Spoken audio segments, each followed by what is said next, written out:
J'espère que vous allez bien, j'espère que vous vous portez bien. La loi sur la mobilisation générale, cette fameuse loi qui a fait peur à beaucoup d'Algériennes et d'Algériens, a été officiellement publiée dans le journal officiel. Elle est sortie dans l'édition du numéro 47 du journal officiel algérien.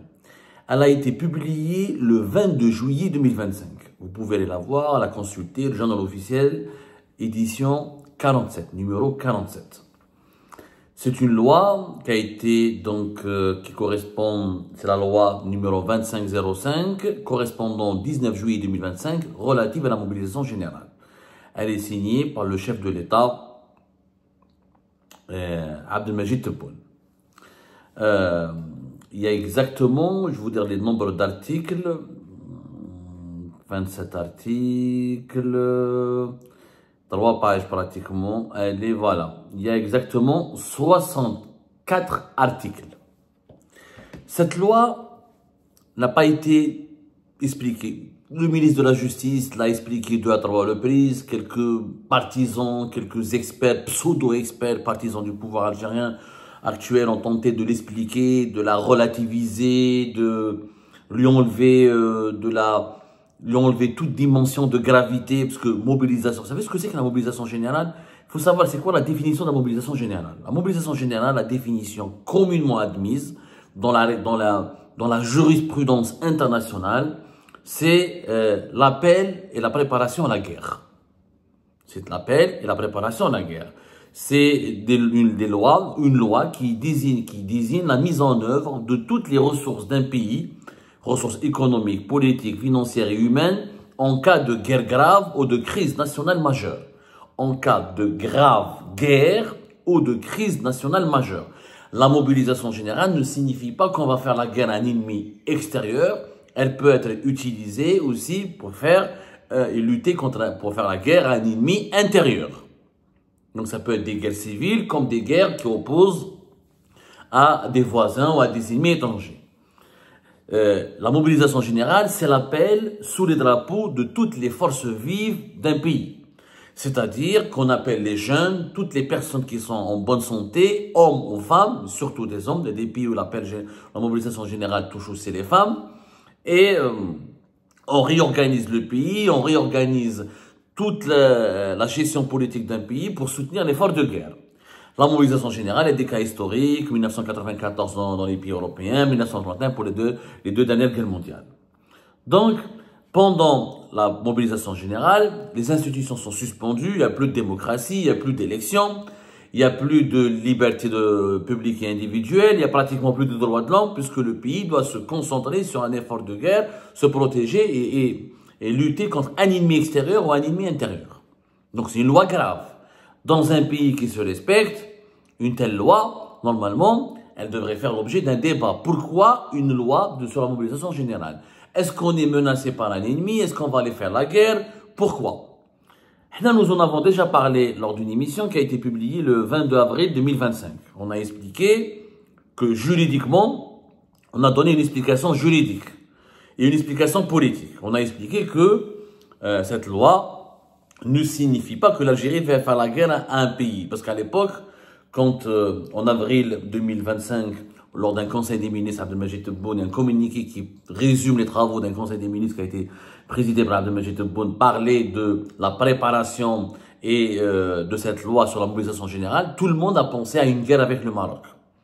Tout le monde, les Algériens de base, l'opinion publique, les experts, les juristes, les politologues, les observateurs étrangers, les commentateurs, tout le monde a braqué ses projecteurs sur le Maroc. Comme il y a une tension très vive entre le Maroc et l'Algérie, depuis notamment la rupture des relations diplomatiques en août 2021, on a tous pensé, enfin tout le monde a pensé, c'était pas tous, nous, moi j'ai pas pensé cela, on a été parmi les rares voix qui ont expliqué en avril 2024 que ne vous inquiétez pas, c'est pas le Maroc qui est visé par cette loi de mobilisation générale, que l'Algérie ne va pas entrer en guerre.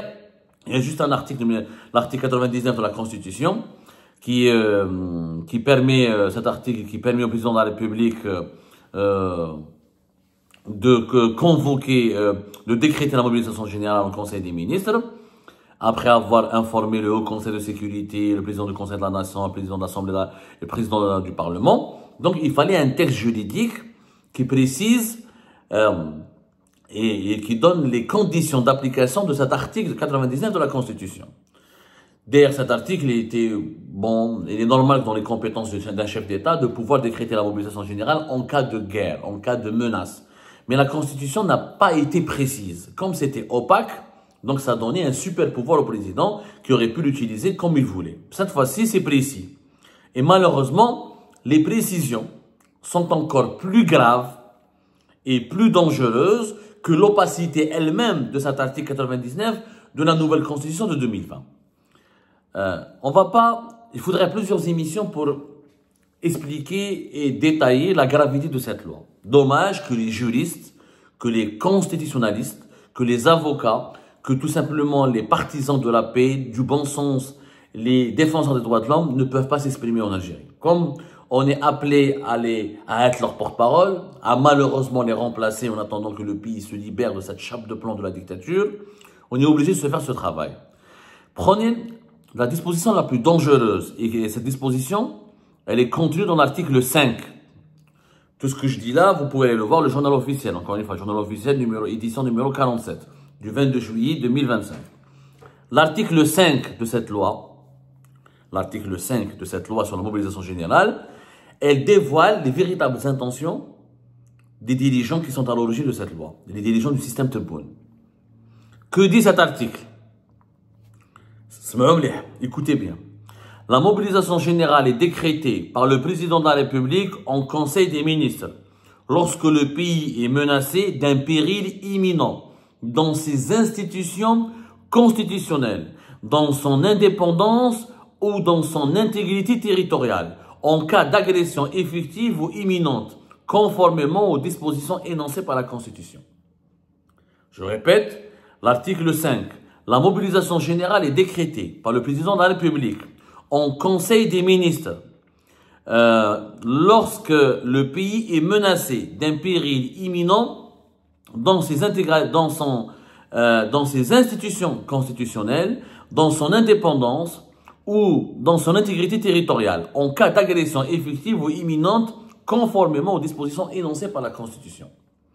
Cet article, lisez-le bien. Il dit que le président de la République, Abdelmadjid Tebboune, peut décréter la mobilisation générale quand les institutions constitutionnelles du pays sont menacées. C'est quoi les institutions constitutionnelles? C'est la présidence, c'est le gouvernement, le Conseil de la Nation, le Parlement, un certain nombre de constitutions, l'armée, l'armée nationale et populaire, qui sont considérées, qualifiées comme institutions constitutionnelles, c'est-à-dire ils sont cités dans la Constitution, elles sont menacées. C'est la première condition. On ne parle pas d'un ennemi extérieur. L'ennemi extérieur, c'est celui qui menace l'intégrité du territoire ou celui qui a une agression contre le pays. Ça, c'est l'ennemi extérieur. Mais une menace, un péril dans ses institutions constitutionnelles. Ça, c'est pas l'ennemi extérieur. L'ennemi extérieur, il menace le pays. Il menace de prendre le pays, d'envahir le pays. Il menace pas les institutions. Tout le pays est menacé. Cette phrase, c'est une phrase clé. Avec cette phrase clé, le pouvoir algérien actuel, le régime actuel, il peut imposer la loi martiale, imposer le couvre-feu, imposer la mobilisation générale et déclarer que le pays est en état de guerre et permettre au chef de l'État de rester le plus longtemps au pouvoir comme il le veut. Pourquoi? Quel est le péril? Quel est ce péril, selon l'article 5, imminent dans ces institutions constitutionnelles? Eh bien, le Hirak peut être considéré comme un péril. Les manifestations populaires publiques, appelons par exemple au départ d'un président ou d'un chef d'État, ou pour appelons au changement du gouvernement, c'est un péril. Il faut que je vous rappelle que l'article, depuis ces dernières années, nous avons adopté en Algérie, ils ont adopté en Algérie, une série de lois, comme l'article 87 bis, qui permet de criminaliser toute contestation du pouvoir politique en Algérie à travers des moyens non constitutionnels. Et nous avons, depuis 2022-2023, en Algérie, établi un certain nombre de lois qui permet de considérer comme terroristes tous les opposants ou les activistes politiques qui demandent ou qui veulent accéder au pouvoir pour changer le pouvoir à travers des moyens non constitutionnels. Rappelez-vous, il y a eu un certain nombre de lois depuis 2020, à Medelo les lois, depuis 2020. Donc, c'est quoi le problème? Le problème, c'est que cette loi sur la mobilisation générale, elle permet, je dis bien, elle permet au chef de l'État, si demain, il y a un hirak, si demain il y a une population qui sort dans la rue, qui dit, imaginons que Tebboune veut faire un troisième mandat en 2029, et que la population est contre, comme elle a été contre le 5e mandat de Abdelaziz Bouteflika. Avec cette loi sur la mobilisation générale, si des millions d'Algériens et d'Algériens sortent dans les rues, comme c'était le cas en février 2019, et bien Abdelmajid Tebboune, il peut déclarer la mobilisation générale. Pourquoi? Parce qu'il peut considérer que les millions de personnes qui sont dans les rues représentent une menace imminente contre les institutions constitutionnelles. À partir du moment où la présidence elle est critiquée, menacée, à partir du moment où le Parlement n'est plus considéré, à partir du moment où le peuple veut le changement du pouvoir et du régime, c'est une menace imminente contre les institutions du pays. C'est une vérité. C'est une vérité totale.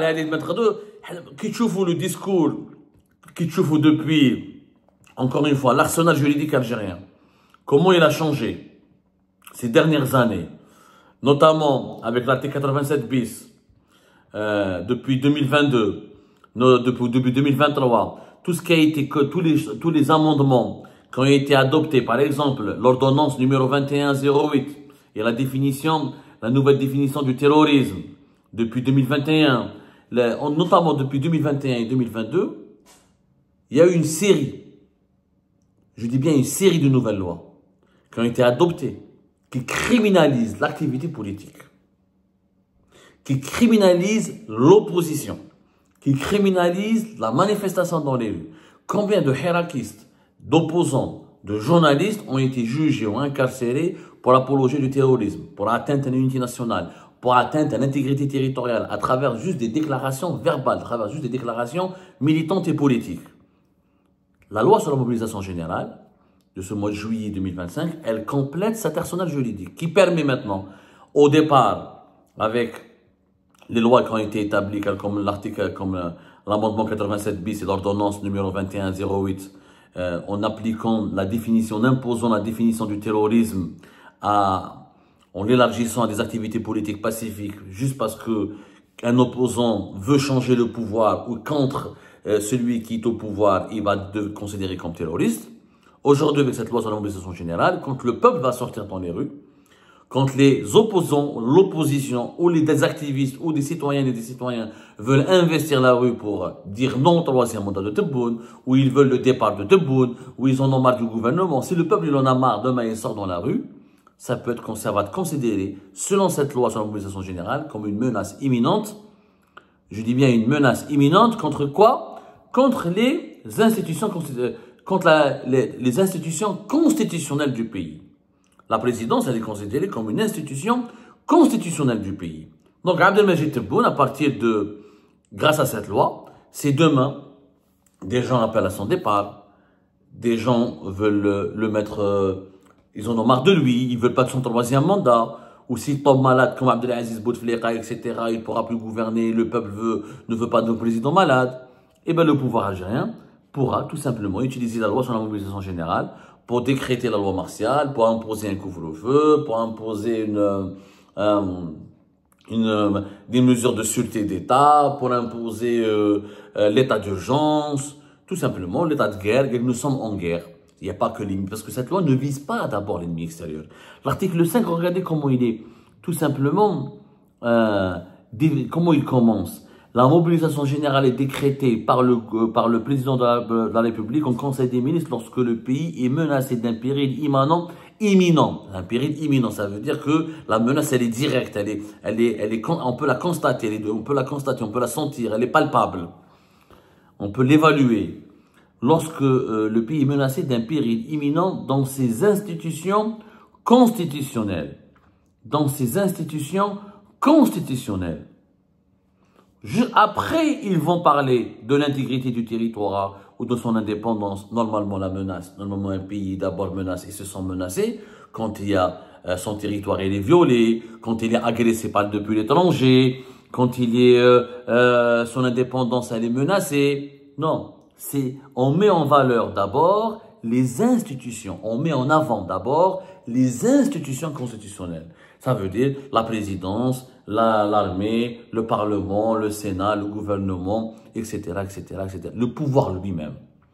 Cette loi ne permet en réalité au pouvoir de concéder, ça lui donne le droit, juridiquement parlant, ça lui donne le droit de considérer un éventuel hirak comme une menace imminente, comme un ennemi intérieur, avec lequel on peut utiliser les moyens de guerre. Parce que la mobilisation générale, c'est les moyens de guerre. Si on est en temps de guerre. Donc s'il y a un hirak demain en Algérie, on va mettre le pays le pays entrera en guerre. On va considérer que le pays est en guerre. Sauf que le hirak, c'est pas les Marocains, c'est pas des Israéliens, c'est pas des Français, c'est des Algériens et des Algériens. Ils sont sortis en 2019, ils peuvent sortir en 2029. Ils peuvent sortir demain, ils peuvent sortir après-demain. À un moment donné, vous savez, les colères des peuples, elles ne sont pas prévisibles.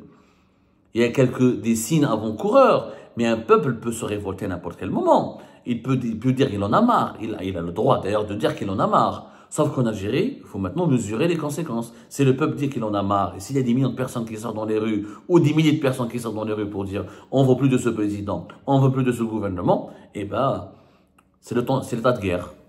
L'état de guerre, état d'urgence, état de guerre, mobilisation générale. Et on envoie les militaires dans la rue pour réprimer le peuple. Juridiquement parlant, avec cette loi, c'est aujourd'hui possible. C'est un dérapage inédit. Si cette loi était par exemple en cours, ou elle a existé, ou elle était en vigueur en 2019, bah, Saïd Bouteflika et les Bouteflika auraient pu décréter la mobilisation générale, l'état de guerre. Le hirak menace les institutions constitutionnelles. Le président, c'est une institution constitutionnelle. Donc, demander le départ du président est un péril imminent contre l'institution constitutionnelle. C'est malheureusement une astuce machiavélique qui permet au pouvoir, à la présidence algérienne, d'utiliser les moyens répressifs de la façon la plus légale pour terrifier, pour réprimer, pour étouffer la société civile et surveiller la population. Et c'est très dangereux. Et c'est extrêmement dangereux. On aura d'autres explications et révélations à vous faire sur les 12 ou 7 lois sur la mobilisation générale dans nos prochaines éditions ou émissions.